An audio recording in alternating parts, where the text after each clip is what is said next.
This is the beginning also of a new strategic partnership between Canada and China. A partnership that deepens collaborations in areas such as energy, clean technology, agri-food, and financial services. A partnership that will increase trade and catalyze new investment. That's what he should be doing. I mean, it's a good thing for him to sign a trade deal. If you can get a deal with China, you should do that. Prime Minister's trade deal with China garnering a lot of attention, including reaction there from Donald Trump. We'll talk about that, as well as what this deal means, how big a shift it might be for this country, and of course the timing of it all. Let's bring in our Sunday Scrum. Charelle Evelyn is the managing editor of the Hill Times here in Ottawa. Emilie Nicolas, a columnist for Le Devoir, she's in Montreal. Gary Mason is a columnist for the Globe and Mail, and he's in Vancouver. Good morning to all of you. It is remarkable how busy the past few days, but even just Sunday is, because there's so much going on in the world. But I do want to spend some time talking about this agreement with China and why it's happening now. The Prime Minister there in Doha this morning, but now on his way to Davos to try and make other deals. Charelle, what do you make of what the Prime Minister got and how he is talking about this new relationship with China? Well, the things that I think are really going to be representative going forward are the ideas that Mark Carney is talking about, saying we take the world as it is and not what we wish it to be. And I think that says a lot about what we're going to see going forward. We know that, China, and Mark Carney himself has said that China's, been a destructive or destabilizing force. But now there is a seemingly more destabilizing force, and that is something that has to be dealt with in the here and now. Yes, there's a lot of people saying, okay, maybe we wait out Donald Trump and things might not be so bad in 4 years. But that doesn't help people at home right now. So Mark Carney is now going across the globe trying to find these deals to find some sort of economic relief for Canada. But that also raises lots of questions about, well, where do we draw the line? Is it merely having these business partnerships and saying we could put everything else aside? He talked a lot about the guardrails that he had, that were in those pre-China conversations with Chinese officials, but things they weren't going to touch, basically. All those, tricky, third rail situations, clearly discussing things like human rights and those things that they don't want to get into because they want to just have a business relationship. But of course, that's going to leave other questions about where do you draw the line? Because if we are just talking about, strategic partnerships in very specific, narrow cases where we can get something and they can get something, but how much are we willing to give up in terms of Canada's, moral leadership when it comes to just making sure that people can put food on the table? Well, and it comes, Emilie, to all of Charelle's excellent points, as the Prime Minister himself agrees with that notion that China is more reliable and more predictable than the United States. Mm-hmm. I think that's probably a fair assessment, frankly, given what's happened just over this weekend, the threats that Donald Trump has made. What does that tell you about how Ottawa is approaching these things?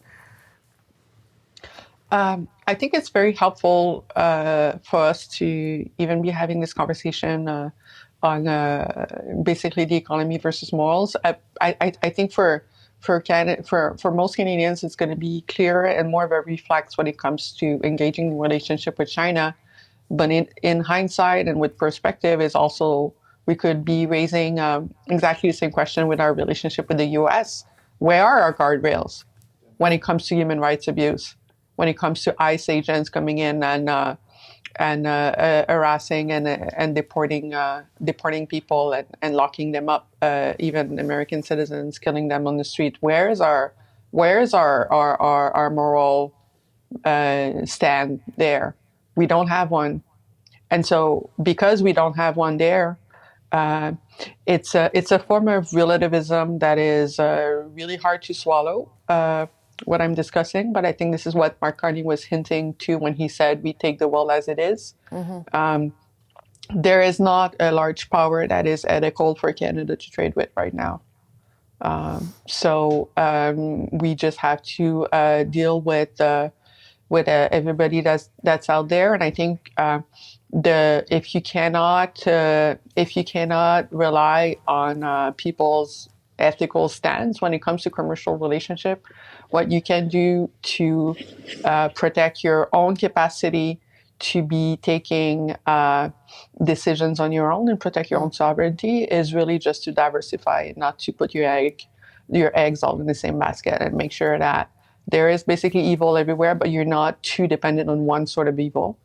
And I think it's not the way obviously the Prime Minister's office would phrase it, but I think this is where we are in 2026, and that we need to get used to it. Yeah, though they have said, or he has said, we have become over-dependent on the United States, and that's obviously part of the issue too. Gary, we did see the U.S. Trade Representative Jamieson Greer criticize the deal, but President Trump was kind of, nonplussed. I wonder what you make of those reactions and whether any of that matters. Yeah, I don't think it matters. I mean, it sounds like Carney gave the U.S. a heads up that he was going to be doing this. Rosemary, let's not forget the fact that 100% tariff on the Chinese EVs that Canada put in place was really done at the behest of the United States. The United States did it first, and they urged us to do the same. So the North American car market wouldn't be flooded with cheap EVs.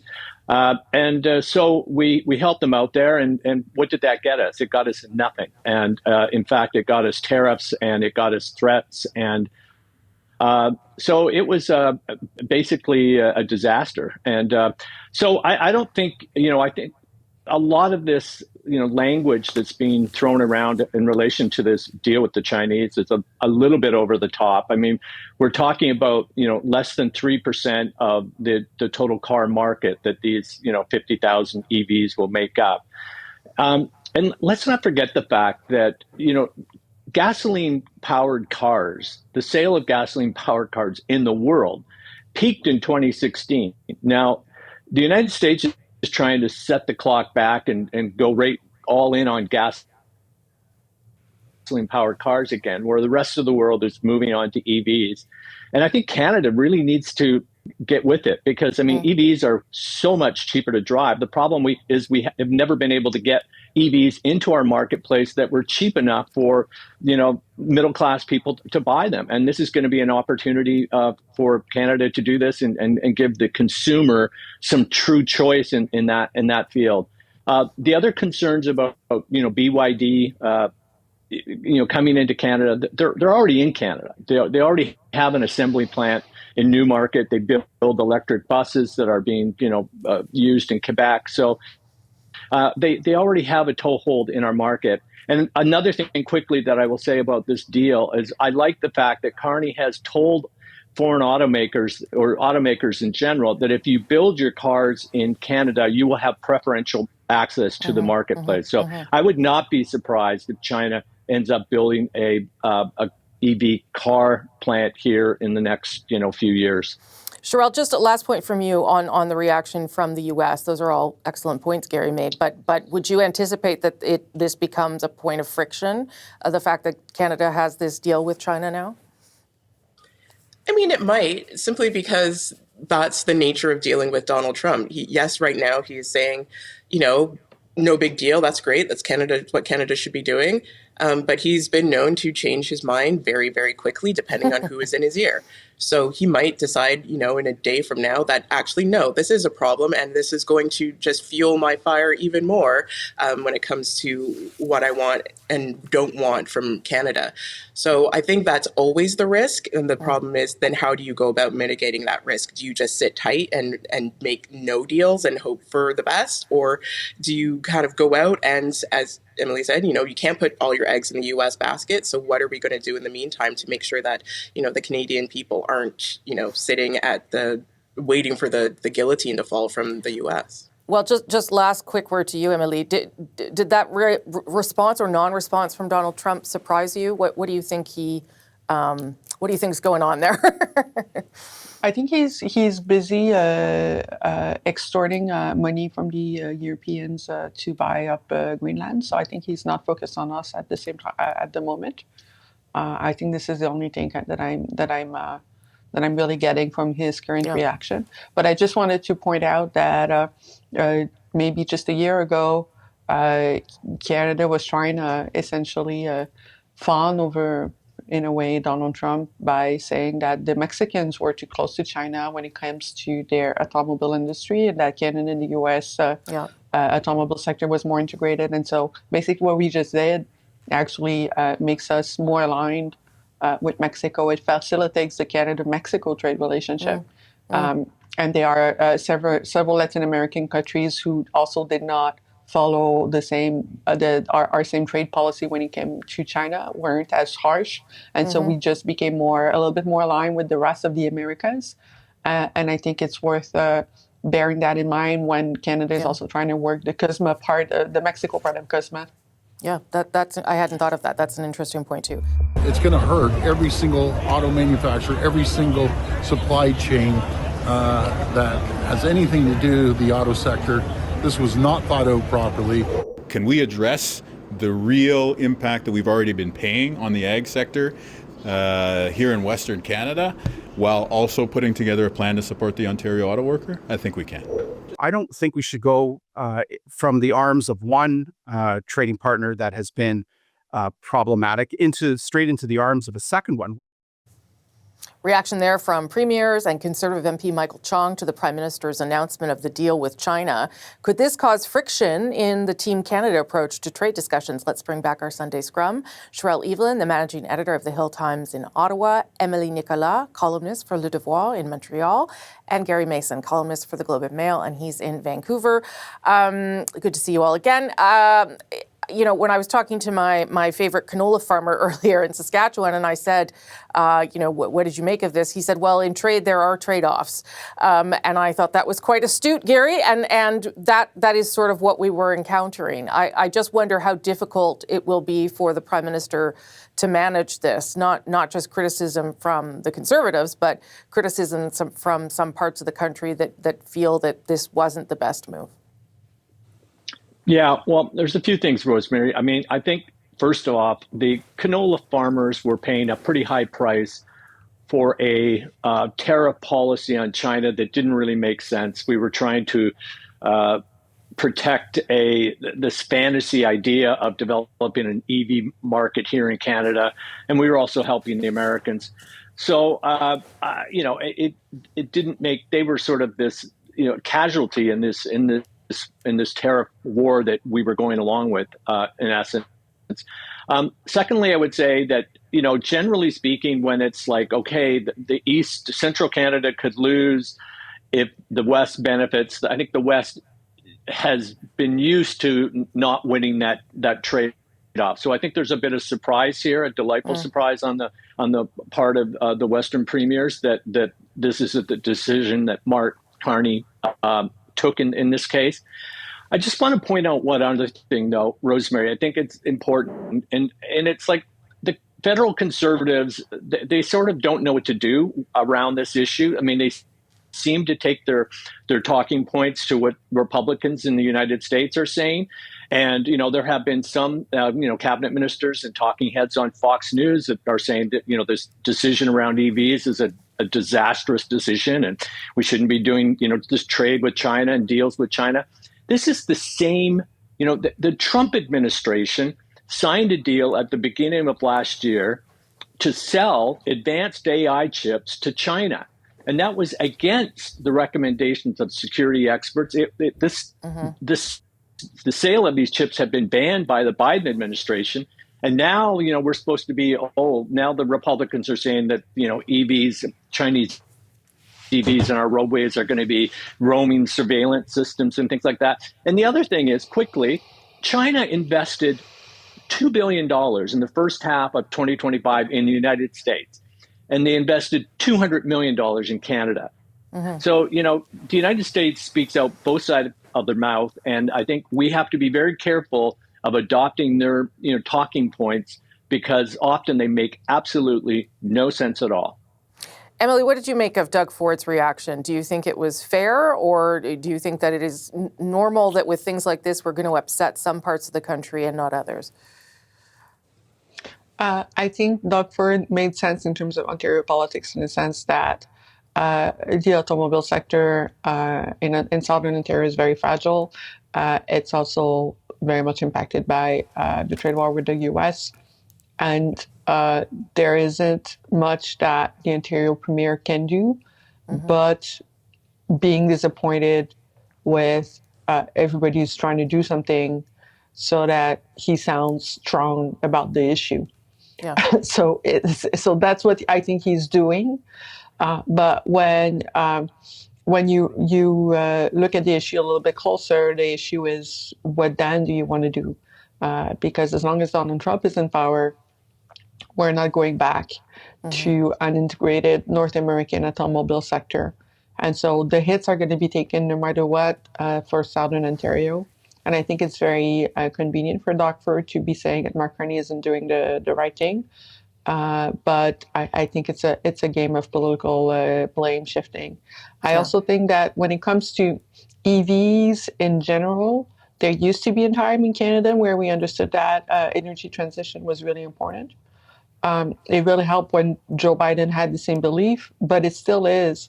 Now we need to figure out how to get away from oil and gas in our transportation sector if you want to lower our emission. And so it doesn't have to be China. Here in Quebec, we've been trying to make some deals with a European EV battery sector, some of it not to a great success. But there still is that ability. If we are shifting our focus away from the US, it also means something in terms of Canada's capacity to electrify transportation, even though the Americans do not want to. Yeah. And we need to figure this out as well, regardless of just the trade war. We need to really realize that this was actually a good goal that we sort of threw out with the bad water, and we need to actually try to figure out a way to get back to it. Though if part of the goal, at least from the Prime Minister's perspective of this trip, was to find a way to make vehicles, electric vehicles here with Chinese knowledge, that might start to address some of those concerns. And Charelle, the other point I would say regarding Doug Ford is there's also now reports that there is some more assistance coming to the auto sector. So I wonder how you were going to watch the government manage some of that frustration that we saw. Yeah, I mean, it is always amusing to see Doug Ford chastising somebody else for what he calls a knee-jerk reaction, because I think we have seen that he is fairly capable of those himself. He has enjoyed essentially being, especially when it comes to Canada's relationship with the U.S., being, portrayed or seen as Captain Canada, and very much on the path of doing what's best for the country and getting lots of acclaim and plaudits for that.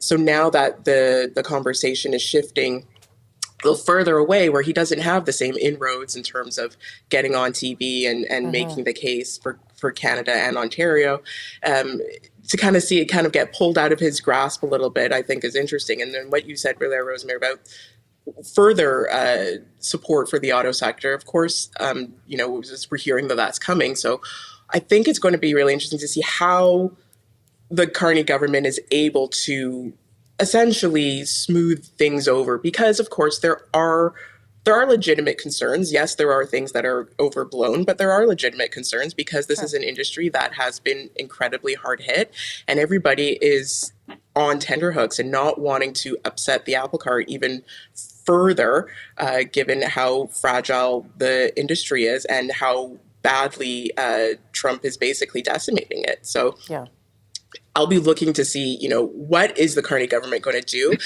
We know that Dominic LeBlanc has spoken to the premiers. There's another First Minister's meeting coming up in a couple of weeks. And so the thing that the Carney government, I think, hasn't necessarily done well is keeping everybody in the loop and informed. And, the U.S. had a heads up about this deal. Did Ontario have a heads up about this deal? I don't know if we know that for certain. And so if that wasn't the case, then I think that there's a door there that should be, that the Carney government should be working towards, trying to smooth things over on that front, saying we're going to be really transparent about what we're doing. You all gave very long answers, so I only came to you all once. I'm sorry. They were all very good answers, though, so I'm not judging you. Charelle, Emilie, and Gary, thank you all. Enjoy the rest of your Sundays. I appreciate it. Thanks, Rose. Thank you. Bye-bye.